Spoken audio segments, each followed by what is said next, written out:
Şey mi?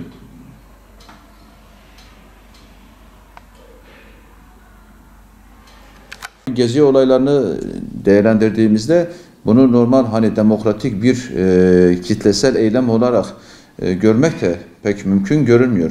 Neticede hepimizin yaşadığı bir olaylar silsilesi zinciri vardı. Yani 100'den fazla araçlar yakıldı, zarar gören binalar, ambulanslar, yakılan, yıkılan işte iş yerleri değil mi? Neticede dünyanın her yerinde bu tür olaylar yaşanabilir ama yani insanlar hükümeti beğenmek zorunda değildir. Tepki de gösterebilir. Bunu bir eyleme de dönüştürebilir. Ama yapılan bu eylemlerin neticede ne diyoruz yani başkasının hak ve hukukun özgürlüğünün ihlal edilmeyecek şekilde başkasının sınırı başladığı anda sizin o sınıra girmemeniz lazım.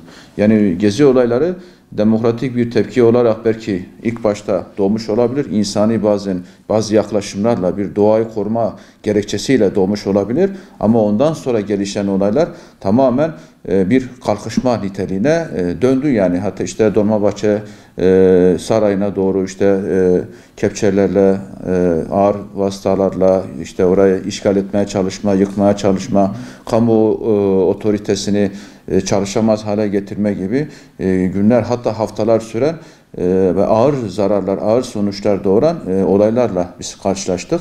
Şimdi bakın başta bu Osman Kavala'nın başında olduğu vakıf ve buna benzer vakıflar ki olmasın dünyanın tüm yerinde bunlar muhakkak yani vakıf altında kurulup ama dış böyle destekli, provoke edici bağlantıları oluyor. Tabi bunu da gördük bu gezi olaylarında da hani özellikle bu CNN, işte BBC gibi dünyanın çeşitli ülkelerinde dış uluslararası yayın kuruluşlarının canlı yayınlar vermesi, o gezi olaylarına katılan İHŞ'sine kadar, konaklamasına kadar, yemesine, içmesine kadar maddi ve manevi destek verdikleri hepsi sonradan ortaya çıktı. Yani bu soruşturmalarla ortaya çıktı. Osman Kavala'nın işte onun hesabına, onun vakfına Soros'un gönderdiği milyon dolarlarca yardım, bu yardımlar niçin geldi? Hangi amaçla gönderildi?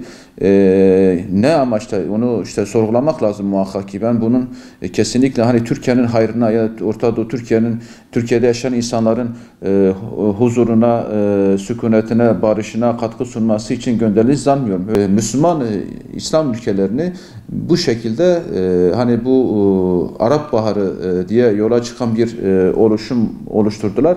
Bu Arap Baharı denen olgu sonradan ne oldu? Arap kışına döndü, sonbaharına döndü ve Orta Doğu'yu kan gölüne çevirdiler.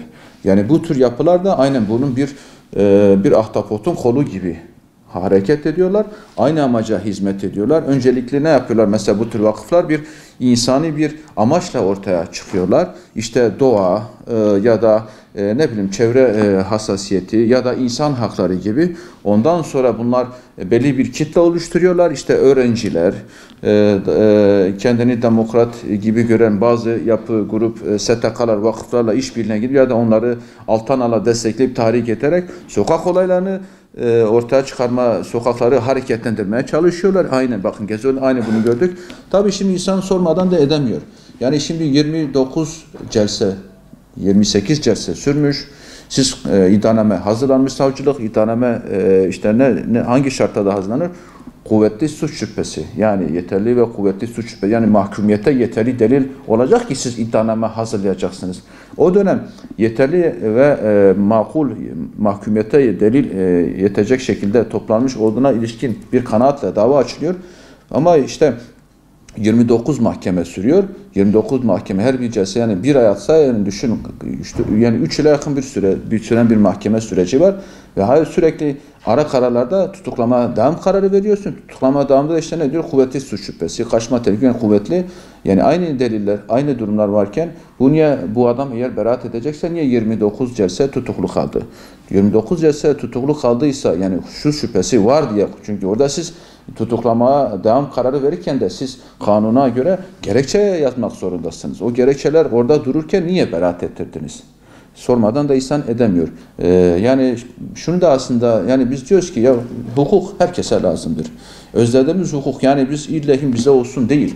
Herkese adalet. Çünkü biz bugün varız. yarın yokuz. Ya da bugün bir iktidar var, yarın başka bir iktidar gelir. Her iktidar kendi hukukunu yaratmaya çalışırsa değil mi? Sıkıntı olur. O yüzden adalet çok önemlidir. Yani dünyanın her yerinde de önemlidir. Adalet eğer büyük bir darbe yara alırsa toplum yara alır. Ülke olarak herkes devlet olarak yara alır.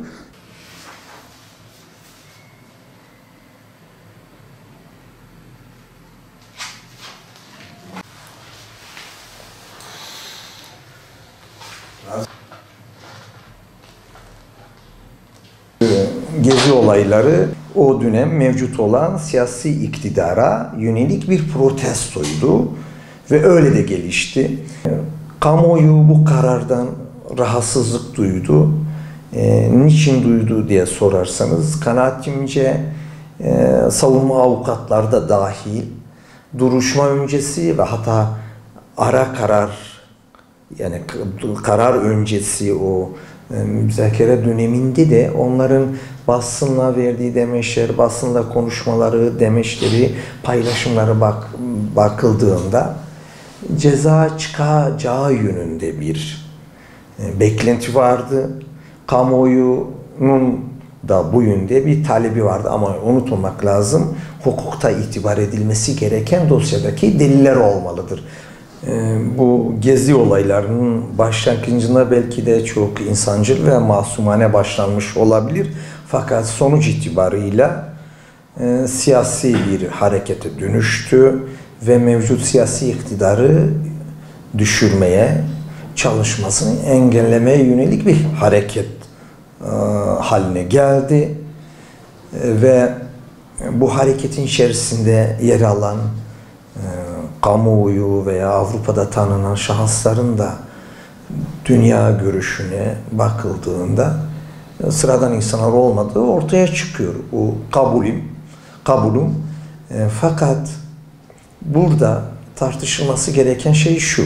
Yani şüphe yok ki Türkiye'deki bir kısım siyasi gruplar, siyasi partiler mevcut olan iktidarın zayıflaması için bazı faaliyetler içerisinde bulunacaklardır ama hukuk açısından bakıldığında burada dikkat edilmesi gereken şey hukukun çizdiği çerçeve içerisinde protestolar ve gösteriler kalmalı.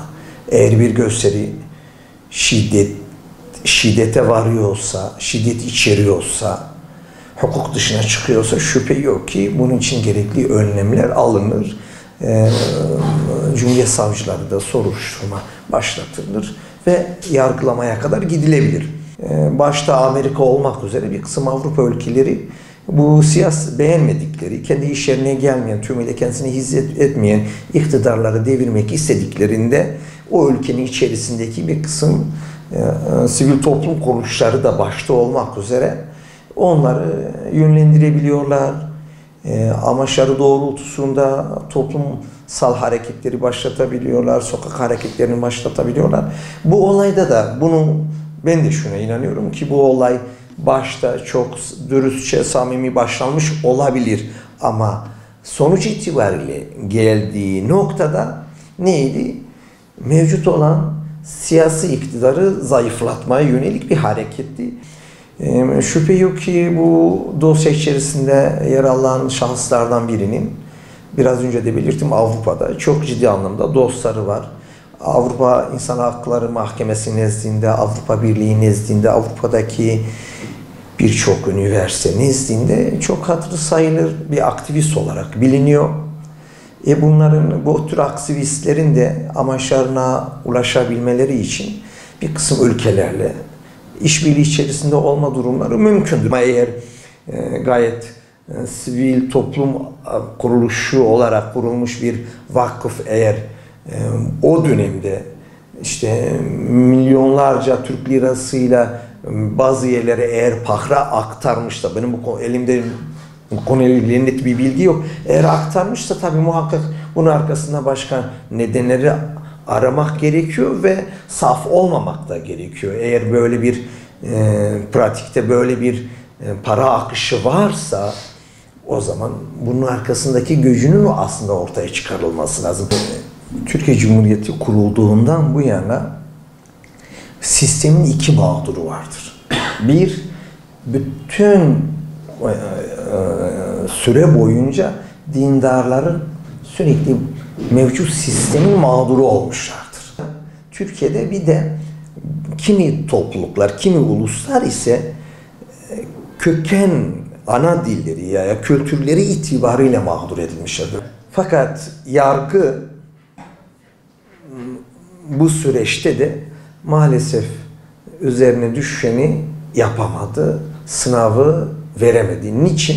Örneğin yargının Balyoz, Ergenekon ya da Gezi olaylarındaki hassasiyetini başka yerdeki bir dosyada gösteremedi. Bu açıdan bize Türkiye'de her grup ve oluşuma karşı eşit mesafede duracak ve sadece dosyadaki delilleri tartışarak, delilleri dikkate alarak sonuca ulaşacak bir yargıya ihtiyacımız vardır. Bugün halen mevcut değil ama umarım yarın bunu görürüz.